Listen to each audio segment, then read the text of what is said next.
Vídeo com audiodescrição. Este documentário apresenta entrevistas captadas em junho de 2018 durante o período de realização do Seminário Latino-Americano Criança e Natureza, Cidades Mais Verdes, Infâncias Urbanas, que aconteceu no Sesc Interlagos em parceria com o Instituto Alana. Essa ação teve como objetivo apresentar reflexões e práticas acerca dos espaços urbanos e suas áreas naturais como ambientes potenciais para a promoção de infâncias mais saudáveis.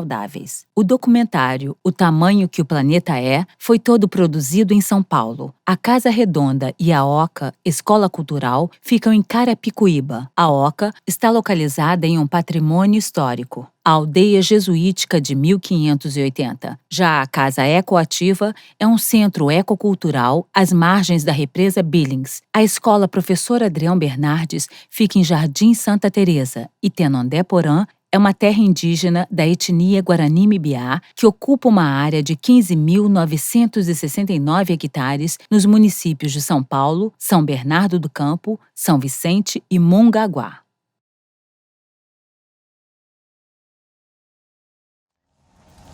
Em uma trilha na mata, um menino de franja caminha e olha para trás. E aí, Tetê? Tetê, de camisa e short vermelhos, ultrapassa o menino.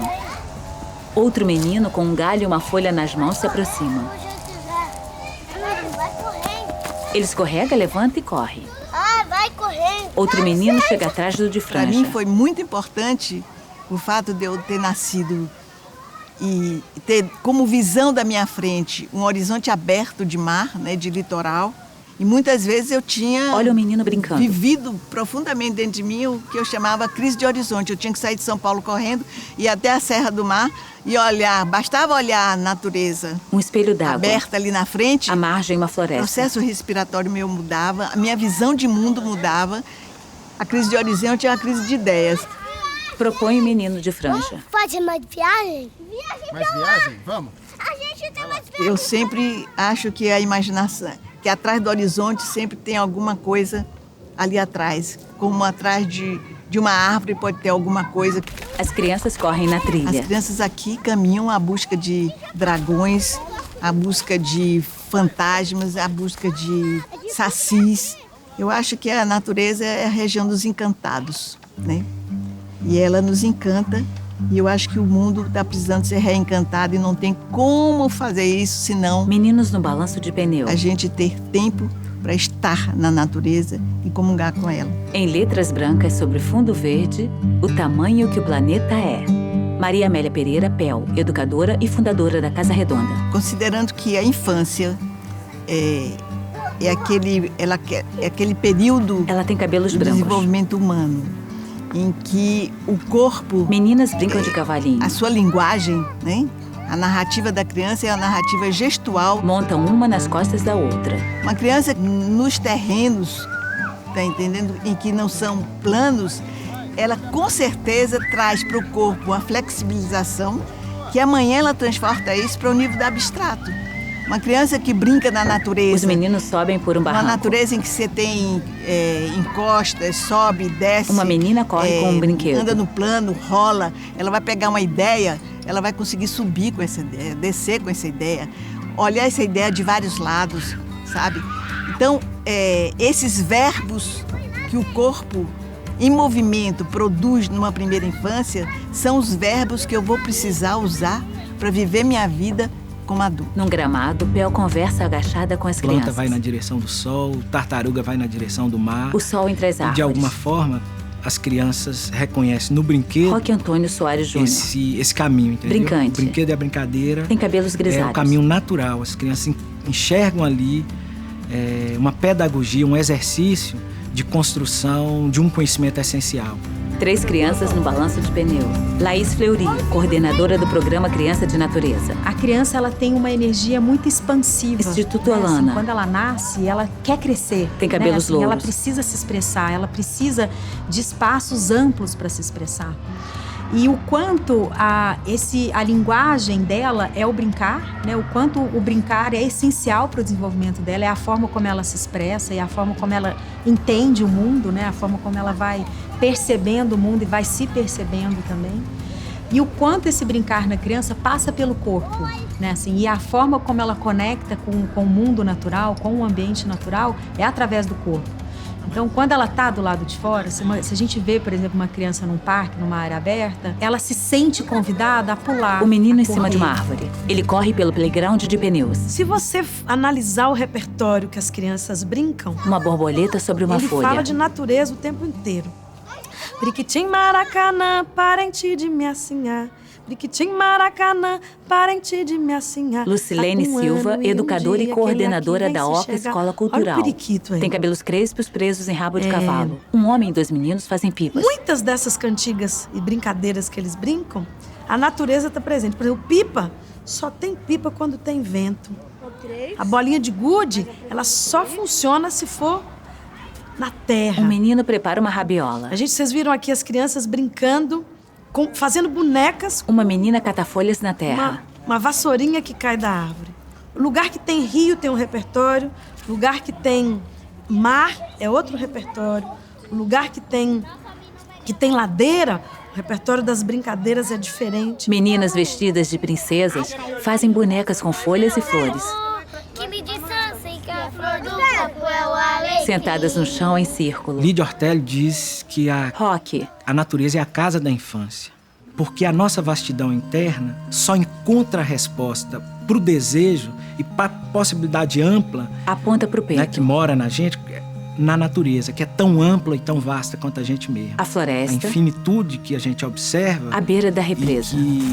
com a qual a gente dialoga quando se coloca diante da natureza, é que dá resposta para essa infinitude possível na gente. Um caminho de Então, folhas. estar na natureza é encontrar a resposta para as questões amplas e infinitas que a gente traz. Lucilene caminha ao lado de 6 crianças.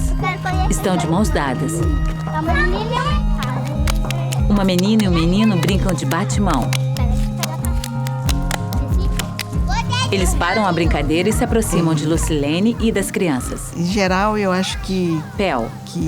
o descolamento do homem desse seu habitat, do descolamento do ser humano, a partir do momento que a natureza passou a ser do homem usufruir sua natureza e não comungar com ela, eu acho que a nossa doença está toda dentro disso aí.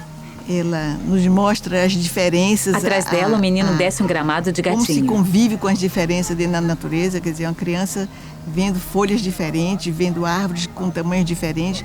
Tudo isso fortalece, inclusive, uma capacidade de reflexão mais profunda, mais sistêmica. Não há essa separação. Essa separação vem de um Árvores altas. processo racionalista de 300 anos atrás, em que, de repente, a natureza veio a ser o recurso econômico do homem, quando, na verdade, ela é muito mais que isso. Ela é o templo sagrado da relação do homem com ele próprio. Sob um céu nublado, a copa de árvores altas. Beatriz Goulart, arquiteta e pesquisadora. Me parece que na natureza tem mais gente falando com a criança do que só a professora ou o pai e a mãe. Uma trilha na mata. Então tem a grama, tem a pedra, tem o tombo. Beatriz tem cabelos curtos pretos, usa óculos e blusa preta de gola. Você falou natureza, ela se manifestou. Venta forte. A gente está cada vez mais longe, doente. O né? menino de franja numa árvore de galhos As largos. crianças estão vivendo virtualmente, então eu acho que para mim é bom porque dá um susto, espanta, você Ele pula. pisa num buraco, torce o pé, vê um bicho que nunca viu. Agora essa que é a questão, que natureza é essa, entendeu? Porque onde é que tem natureza? Se você viajar o Brasil inteiro, tá tudo cimentado. Tá tudo cimentado. Então eu acho bacana você criar esses micro lugares, assim, onde tem a terra, tem a areia, tem situações desafiadoras com elementos naturais. Na terra, Acho os que é pés mais do isso. menino. Agora, se a mediação for autoritária e direcionada, para mim dá na mesma, tá olhando para a luz ou tá na natureza. Um cão segue um homem que anda no meio de uma rua asfaltada. Jailson Lara, educador e coordenador da Casa Ecoativa. A gente acredita também que tem uma contranarrativa que ela precisa ser pautada ou falada, que é de pensar uma cidade mais inteligente. Então, assim, A gente precisa pensar essa cidade a partir da produção de alimento saudável, que são os produtores rurais que fazem esse trabalho. Usa boina marrom, bigode e barba. E meio ambiente, ele não significa que é a área verde da cidade. O meio ambiente é o meio que você vive. Você pode estar ali no ambiente urbano e ter uma relação ecológica com as pessoas. Em sala de aula com alunos. É muito mais favorável do que hoje a gente vive. A gente vive num contexto de... No pátio, em roda com os alunos. De disputa, de individualismo. Então, esse tipo de modelo que visa o acúmulo de riquezas, a gente sabe que essa outra ponta não vai aguentar, porque é o lado ambiental dos recursos ou dos bens naturais. Então, essa lógica de cidade, né, a gente vai ter que pensar sobre uma série de coisas para a gente ter uma cidade com um ambiente um pouco melhor para as pessoas. Um grupo de alunos junto a árvores frutíferas. Jailson pula para pegar o fruto, mas não consegue. Ele levanta um aluno que pega uma ameixa amarela. Agora, Laís. Acho importante também dizer que esse não é um assunto, quando a gente pensa em desemparedamento da infância, não é um assunto que compete só à escola. Eu acho que existe uma rede, né, que precisa, é um assunto muito transversal. Então, exige desde políticas públicas que reconheçam a natureza como um eixo norteador para se pensar e planejar a cidade. Por exemplo, áreas naturais, áreas verdes que estejam distribuídas de forma bastante democrática e equilibrada na cidade, né? E famílias também que sejam famílias ativas, né? Assim, que no decorrer da rotina escolar da criança, né? Da rotina semanal da criança... Meninas caminham segurando dê flores. Oportunidade para a criança usufruir da cidade. Então, assim, será que não dá para caminhar até a escola, né? Ou, às vezes, hoje em dia, como as crianças estão muito institucionalizadas, passam muito tempo nas instituições, às vezes a única oportunidade que ela tem de usufruir da cidade é o caminho entre a casa e a escola. Jailson na sala de aula. As crianças fazem trabalhos com folhas e flores nas cores rosa, lilás, vermelha. Uma menina põe uma Maria sem vergonha sobre uma grande flor cor-de-rosa. O que eu aprendi dentro da faculdade de pedagogia não me serviu de nada. E hoje eu digo assim que a pedagogia da Casa Redonda, na verdade, foi nascida de arranjos de fitas coloridas. De uma conversa que eu tive com um professor português em que eu dizia para ele, mas essa escola que está aí, eu não... Tambores e surdos. Isso na década de 60, hein? Fantasias. Não é a escola que eu gostaria de trabalhar. E ele disse, olha... Crianças correm pela trilha. Faz o seguinte, descobre um lugar na natureza, põe um bando de meninos e segue eles. Essa é a educação que você vai fazer. E eu segui esse movimento e estou hoje aqui com eles, buscando até hoje esse caminho. No meio da mata, as crianças sobem o barranco com a mão num corrimão de corda. Oi! Dá meu café. Bel entrega uma sementinha a uma menina oriental. Olha para ela. Isso aqui é serra pelada. Isso aqui eles cavam para encontrar ouro. É o lugar dos... Aponta para um caminho na mata. É difícil, viu? Por isso que você não entende aqui, porque eu não estava falando para ela. É difícil falar, porque é tão mais do que a gente fala. Ela sorri e caminha. Outro dia, um aluno meu, a gente brincando de pega-pega, ele falou pra mim assim... Lucilene. Eu não conseguia pegá-lo. Então ele corria, e aí eu perguntei pra ele assim, mas o que você consegue? Como é que você consegue correr tanto que eu não consigo te pegar? As meninas correm pelo pátio. Ele virou pra mim assim, muito pequeno. Ele falou pra mim assim, Lu, sabe o que é? Uma delas fantasiada de cigana. Quando você tá pertinho de mim... Ela olha de lado. Eu corro muito, corro bem rápido. Agora, quando você tá longe de mim... Um escorrega com bolinhas de gude. Eu corro devagar e descanso. Aí, quando você tá pertinho, eu consigo correr rápido. Esse menino mostrou pra mim como é, o que ele entende de velocidade instantânea. Então, a possibilidade de ter espaço. Ela abre os braços. De ter possibilidade de descobrir com o corpo a natureza que dá. E um dia eu entrei numa sala de aula e uma professora gritava, por quê? Os glóbulos brancos, os glóbulos vermelhos. E as crianças não estavam nem aí para aqueles glóbulos brancos, glóbulos vermelhos. Um outro dia eu chego e os meus alunos saem... No pátio. Igual vocês viram aqui, catando coisas na natureza, eles cataram um monte de pedras. Pegaram uma pedra, bateram na outra, e aí eles viram que tinham desenhos diferentes dentro de cada pedra.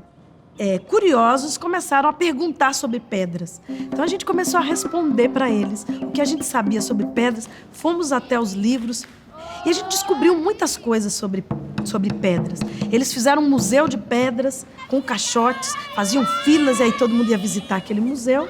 Que a gente não pergunta para as crianças o que você tem curiosidade de aprender. Tá bom? No pátio da escola, entre alunos, Jailson cobre parte do rosto de uma menina com uma cabeça de bicho de pelúcia. Eu ainda tô com o olho aberto. Peraí. Silencioso. Aí quando ele emite essa onda, ele consegue enxergar. Você já viu que o morcego ele dá uns rasantes assim, ó? Joga os braços Aí ele para tá a andando esquerda assim, e para a direita. Já viu isso? Porque ele enxerga com Mãos nos ouvidos. os ouvidos. Os alunos catam flores e folhas na mata. Movimentos de sarau, literatura, grafite, permacultura, todos esses ambientes que são de aprendizagem e não necessariamente estão ali entre quatro paredes, Pinturas coloridas. faz muito sentido para os adolescentes, para os estudantes, porque é repertório, porque Sentado no banco de bambu. vem de uma maneira mais multidisciplinar. A gente não vê Uma horta. a educação sem a cultura e não vê a cultura sem a educação. No meio da horta, cercada por bambus, uma mangueira azul. Eu sinto que nesse processo de retomada desse contato com a natureza, os educadores teriam que começar a se perguntar sobre as nossas origens, né? Nós somos um país que a gente tem um habitante dentro dela, que é representante do que se pode falar em relação a respeito à natureza, a comungar com a natureza, que são nossos índios. A natureza não é Gerapoti. uma coisa pontual, uma coisa separada da nossa vida como um todo, né? Liderança Guarani, Mibiá E aí e muitos Juruá, professora. a gente chama os Juruá da sociedade envolvente, os não Guarani. Daí que vem na aldeia, Uma casa na mata. vê as crianças, ou quando as crianças saem de uma aldeia para outra, e aí o Juruá vê as crianças com a roupinha cheia de terra, ou com o pé cheio de lama. Cestos, colares e brincos. E aí falam que os indígenas são sujos. Eles não tomam banho. As crianças não têm Roupas no varal. medo, não têm nojo daquilo que te sustenta, daquilo que dá casa para elas, que dá comida para elas, que dá água para elas. E aí, quando eu vou para a cidade, eu sempre vejo também muita criança na cidade. E essas crianças são bem diferentes dos Guarani na aldeia. Elas não estão rindo, não tem para onde fluir assim, a necessidade de liberdade que elas têm. E aí parece que isso faz com que as crianças sejam meio tristes às vezes. Gerá tem cabelo liso, curto, preto. Ela segura uma bebê no colo.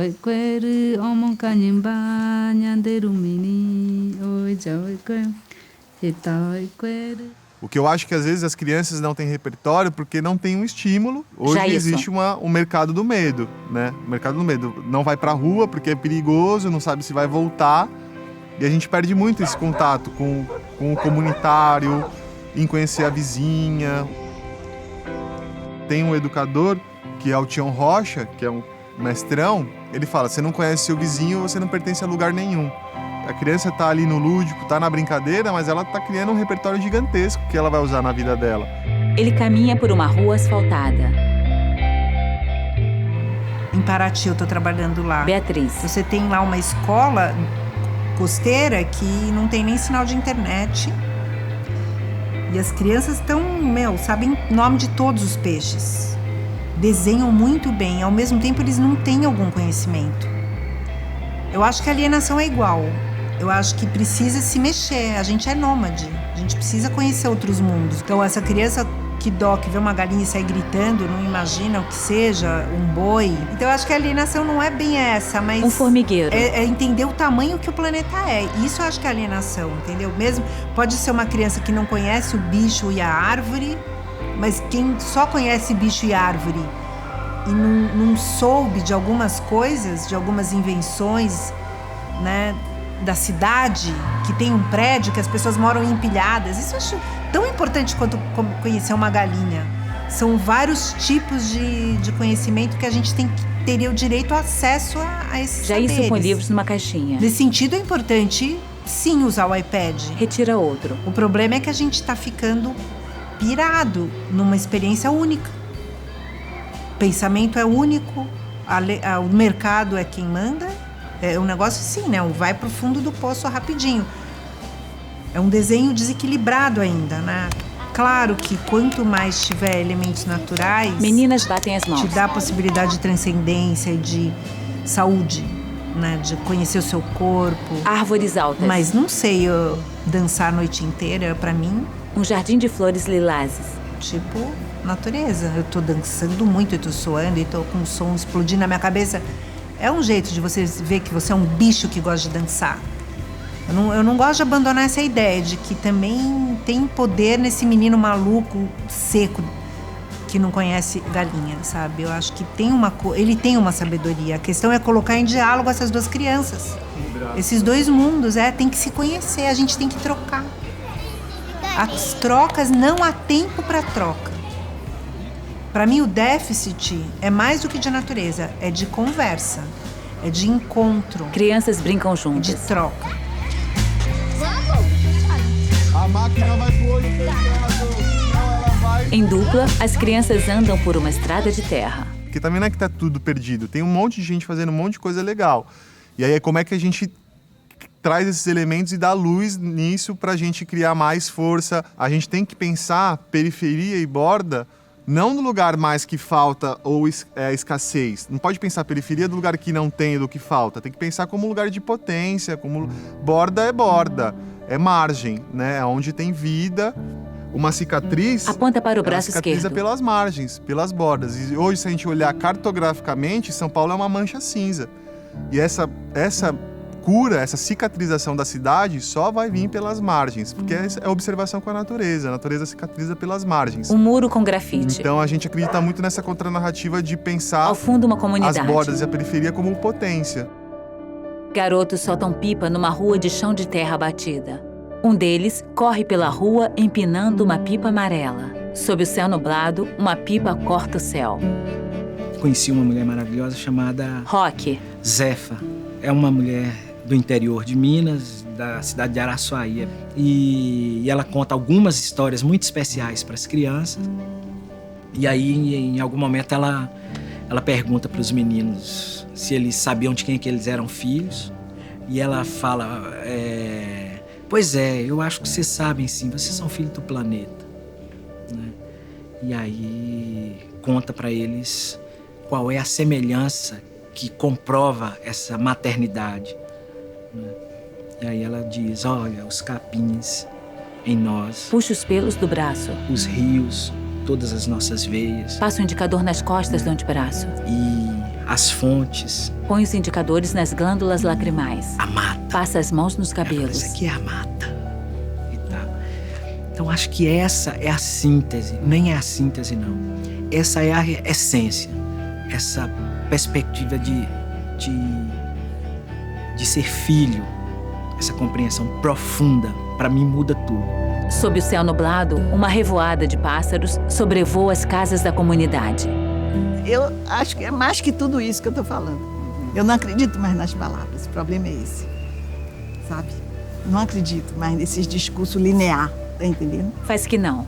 Mas é a coisa simples, eu acho que a gente tem que passar a simplicidade. E tem que passar esse Brasil que a gente é isso, tá entendendo? Numa parede, a alegria... Uma tapeçaria com a bandeira do Brasil. É a essência da vida. Jailson sorri. E que nós, como um povo que habita uma região de natureza tropical e que tem essa presença solar muito grande... Crianças correm na mata. Não. Quando terminar a alegria, ponto. É isso. Eu quero que só... Acabou. É só alegria. Ponto. É só isso, gente. Não tem mais nada, não. A gente quer ser alegre. O que a gente nasceu? Pra quê? Pra que a gente nasceu? Foi pra quê? Sobre fundo preto, produção Infame. www.infame.us. Realização Sesc. Audiodescrição, inclusive acessibilidade.